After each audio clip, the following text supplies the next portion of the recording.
Class, open your SST book, lesson number 18, India's diverse culture.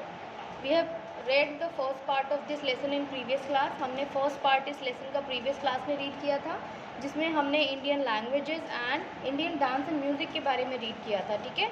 Now we are going to read about our dress styles. India में अलग अलग तरह की जो dresses लोग पहनते हैं, स्टेट वाइज ड्रेसेस लोगों की चेंज हो जाती है, तो वो हम आज इस टॉपिक में रीड करेंगे. Okay, so open your book, page number 97. Our dress styles, हमारे ड्रेस के styles. India has a great variety of dresses. India में बहुत सारी वेराइटी की ड्रेसेस भी पहनी जाती हैं. ठीक है, जैसे बहुत सारी वेराइटी की आपको डांस म्यूज़िक देखने को मिलेंगे, बहुत सारी लैंग्वेजेस एंड डायलेक्ट्स देखने को मिलेंगे. ऐसे ही इंडिया में बहुत सारी अलग अलग तरह की ड्रेसेस भी पहनी जाती हैं. Although now to a large extent women in towns wear jeans, skirts, etc. But women in hot plains wear salwar suit and sarees.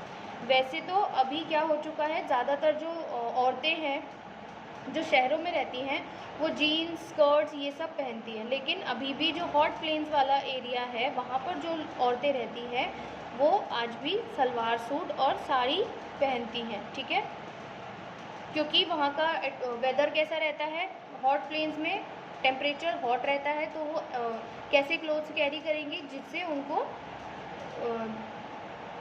Hot weather में स्वेटिंग ना हो और उनको एकदम ठंडा फील हो. तो इसके लिए वो लाइट क्लोथ्स और लाइट फैब्रिक वाले क्लोथ्स को, और जिसमें एयर अच्छे से पास हो पाए, ऐसे ड्रेसेस पहनते हैं.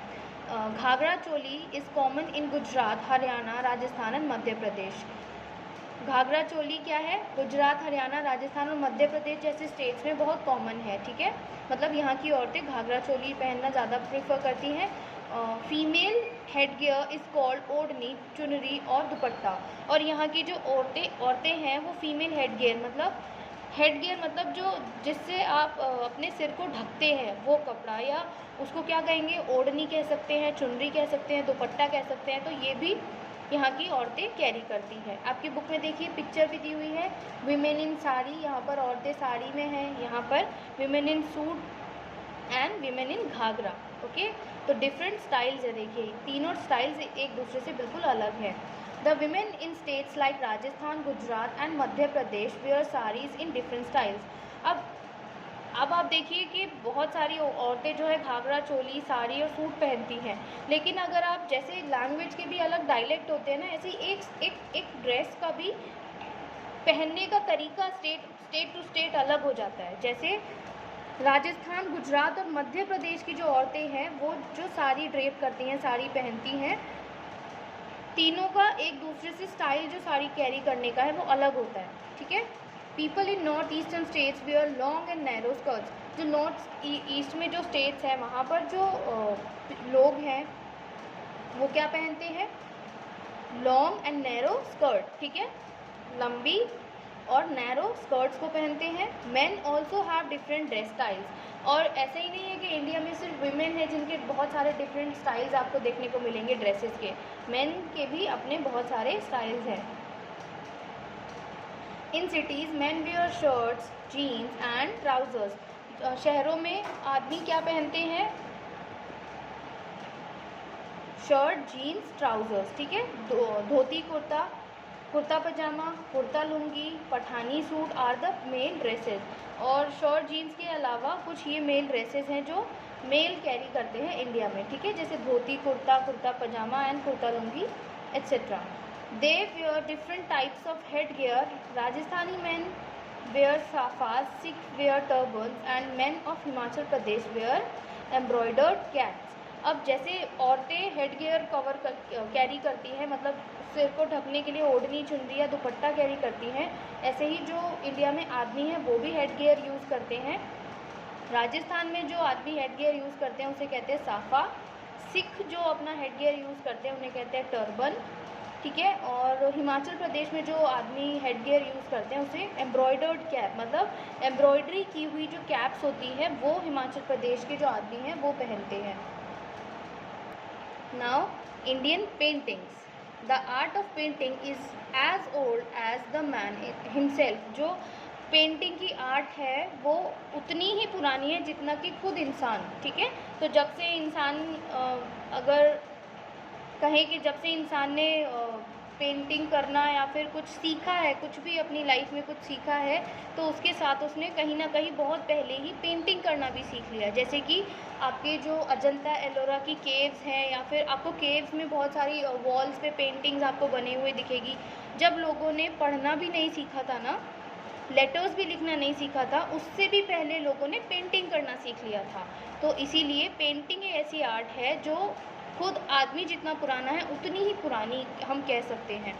Early man in caves also use to draw pictures on the walls of the caves. जो अर्ली मैन हुआ करते थे, बिल्कुल शुरुआत में, जो बिल्कुल पुराने समय में अगर हम जाएँ तो जब जो आदमी हुआ करते थे या जो लोग हुआ करते थे, वो केव मतलब गुफा, केव्स में, गुफाओं में क्या करते थे, केव्स की जो वॉल यानी दीवारें होती थी गुफाओं की, वहाँ पर पिक्चर्स बनाया करते थे।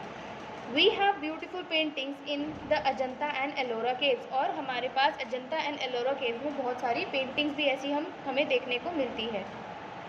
Many of the paintings were drawn by Buddhist monks about 1400 years ago, which were mainly about lord Buddha's life. और बहुत सारी ऐसी पेंटिंग्स भी लाई गई जो कि बुद्धिस्ट मॉन्क्स ने लाए थे 1400 ईयर्स पहले, ठीक है, मतलब 1400 साल पहले बुद्धिस्ट मॉन्क थे,